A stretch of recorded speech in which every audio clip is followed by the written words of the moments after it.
وفاقی وزیر صحت سید مصطفیٰ کمال نے کہا ہے کہ پاکستان کو معاشی بحران سے IMF نہیں کراچی نکال سکتا ہے۔ کراچی میں تقریب سے خطاب میں مصطفیٰ کمال کا کہنا تھا کہ شہر کی لائنوں کا پینے کا پانی شہریوں کو ہی فروخت کیا جاتا ہے۔ کراچی پاکستان ہے،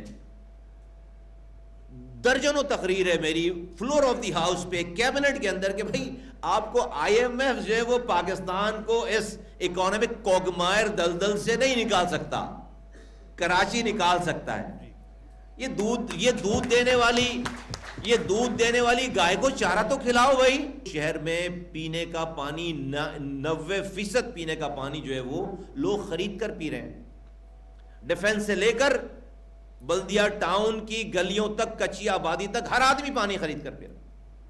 اور جب پانی کہاں افغانستان جو ہم خریدتے ہیں، پانی ہمارے نلکوں میں نہیں ہے، لیکن 35 منٹ میں جو ٹینکر 6000 سے لے کر 9000 کا ٹینکر آ جاتا ہے، وہ کہاں افغانستان سے لے کر آتا ہے؟